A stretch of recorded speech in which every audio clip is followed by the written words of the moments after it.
sera sur la détresse respiratoire en centre de surveillance post-internationale, qui est un sujet très récent à l'échelle mondiale.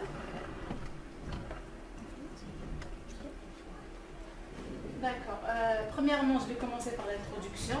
Les complications respiratoires post-opératoires en SSPI représentent les complications les plus fréquentes après les nausées et les vomissements.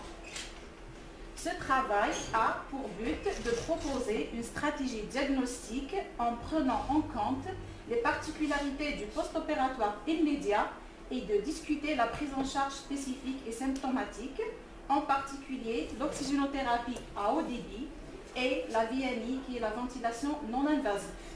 Enfin, un paragraphe discutera la prévention de l'insuffisance respiratoire aiguë. Deuxièmement, la démarche diagnostique.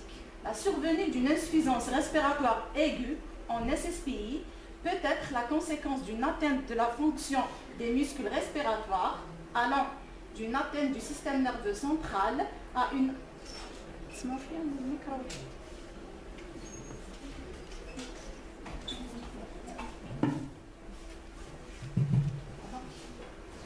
Donc, d'une atteinte de la fonction des muscles respiratoires, allant d'une atteinte du système nerveux central à une atteinte de la moelle épinière à une atteinte neurologique périphérique ou une atteinte neuromusculaire et entraîner au premier plan une insuffisance ventilatoire aiguë avec hypoventilation alvéolaire. L'hypoxie vient secondairement. L'insuffisance respiratoire aiguë peut également être la résultante d'une atteinte, on a déjà dit une atteinte neurologique, oui. Deuxièmement, une atteinte de l'airway proximal, par exemple au cours des chirurgies ORL ou distales, comme un bronchospasme. Ou, troisièmement, d'une atteinte d'échangeur pulmonaire par atteinte de la membrane alvéolo-capillaire, telle que syndrome de Mendelssohn. Ou de la compliance du système respiratoire, exemple les épanchements pleurables.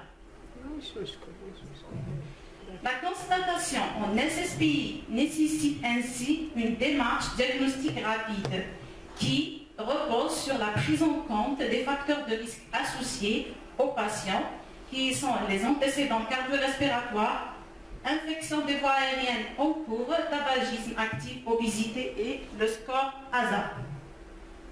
Des facteurs de risque associés à la chirurgie, comme j'ai déjà dit, la chirurgie thoracique ou abdominale majeure, ou la chirurgie ORL et aussi la neurochirurgie. Et de la technique anesthésique utilisée, bien sûr.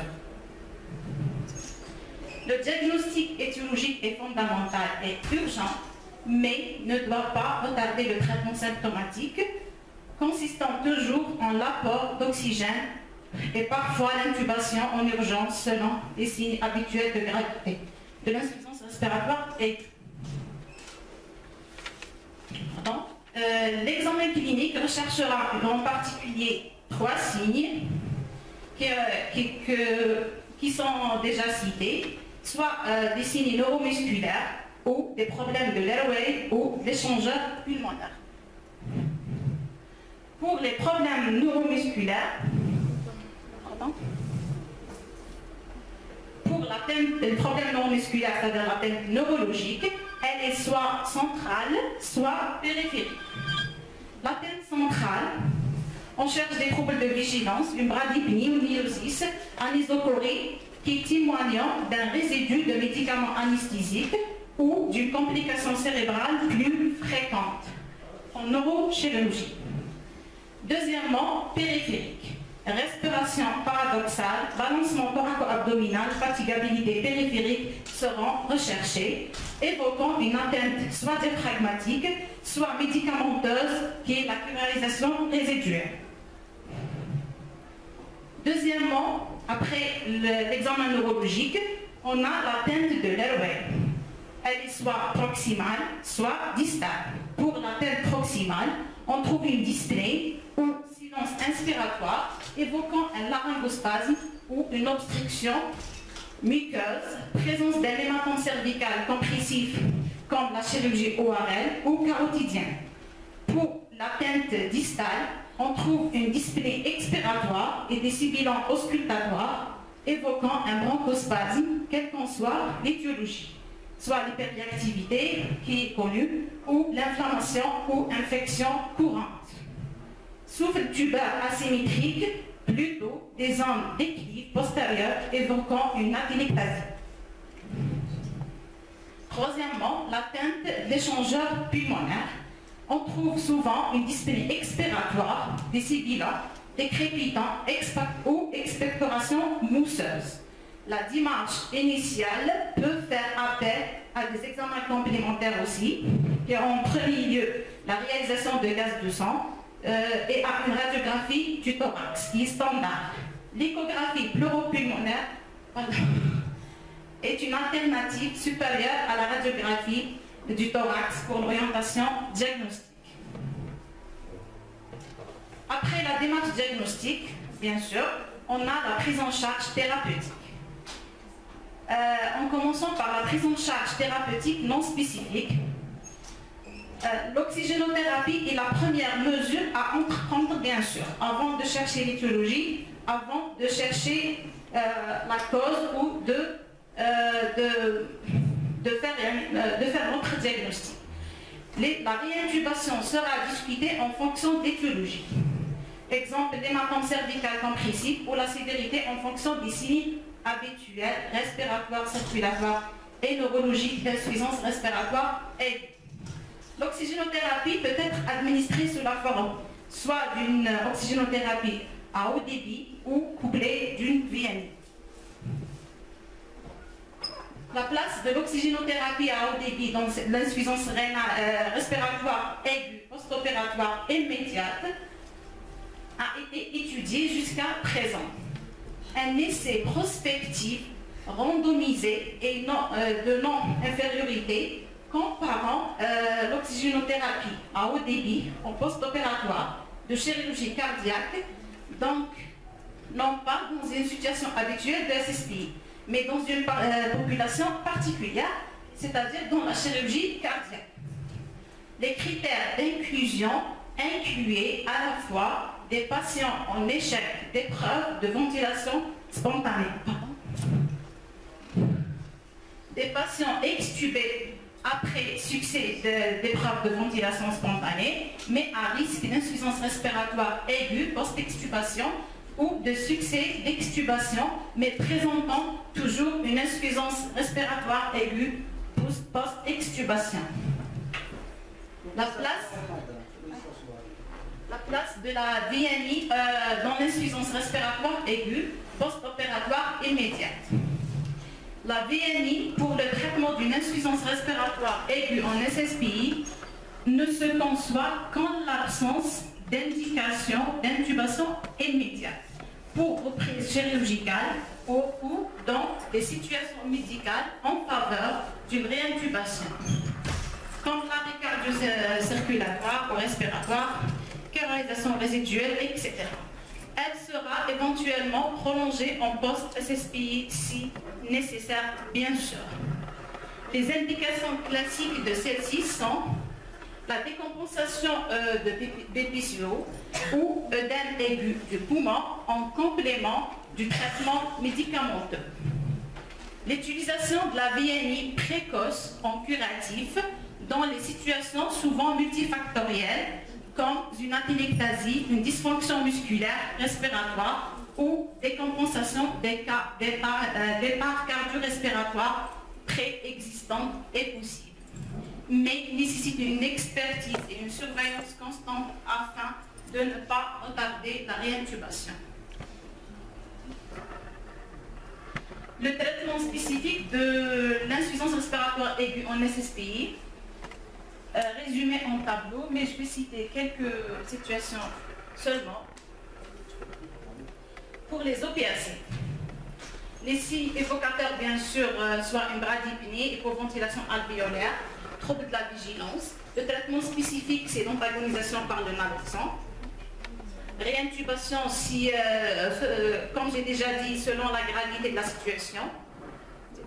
Deuxièmement, pour les hypnotiques, c'est toujours la bradypnée, hypoventilation alvéolaire et trouble de vigilance antagonisée par le flumazenil à raison de 1 mg par 1 mg, titration prudente et entretien par pousse seringue électrique. Comme j'ai déjà dit, bien sûr, réintubation si la situation est délicate. Troisièmement, c'est les curares. Les curares, hypoventilation alvéolaire, paralysie ou fatigue phrénique et périphérique, troubles de la déglutition et non-récupération par le monitorage de la curarisation. On utilise soit la neostigmine, soit le Sigamadex, qui est connu, bien sûr.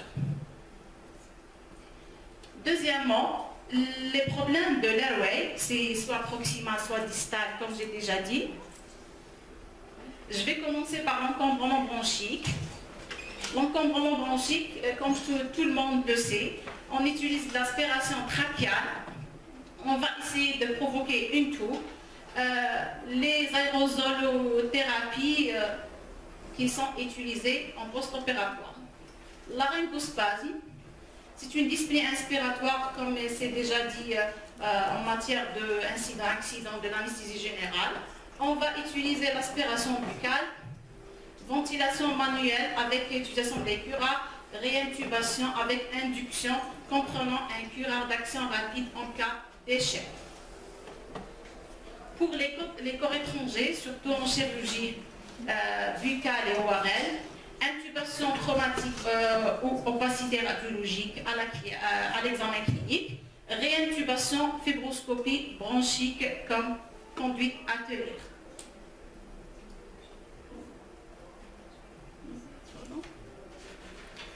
Pour la paralysie des cordes vocales, on trouve une dyspnée inspiratoire, tirage ou cornage, dysphonie, chirurgie cervicale, surveillance ORL, réintubation si nécessaire.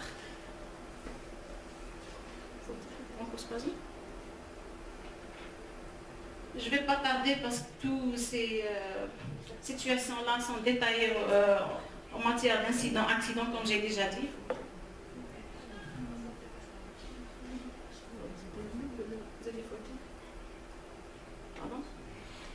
La stratégie préventive de l'insuffisance respiratoire aiguë post-opératoire immédiate.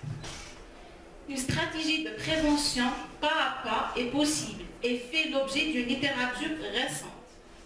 On va commencer par la pré-oxygénation et intubation. La prévention des complications respiratoires post-opératoires peut débuter dès la phase d'induction et les premières minutes, la ventilation mécanique ont pour objectif de diminuer le risque d'inhalation chez les patients dits estomac plein par une technique d'induction séquence rapide et de diminuer le risque de survenue d'atelectasie précoce.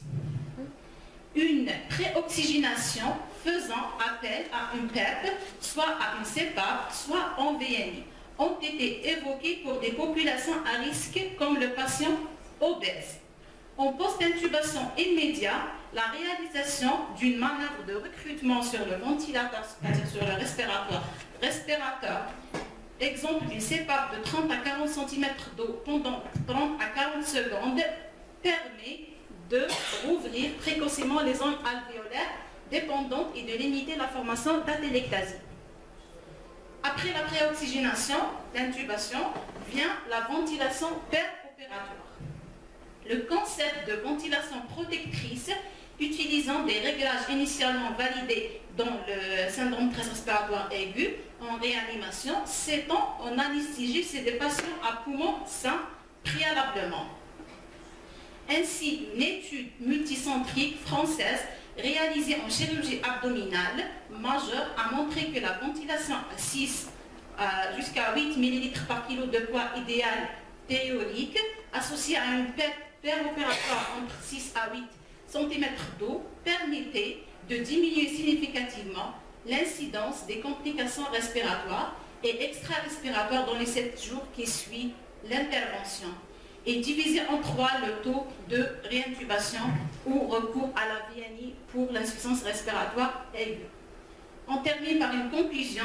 La survenue d'une insuffisance respiratoire aiguë en salle de surveillance post-interventionnelle est une situation très fréquente qu'il faut savoir appréhender avec un algorithme décisionnel simple.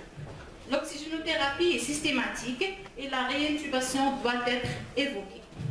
L'oxygénothérapie à haut débit ou la VNI ont leur place dans les situations médicales réversibles rapidement et ne doivent pas tarder jamais l'admission en réanimation en cas de non-réversibilité attendue.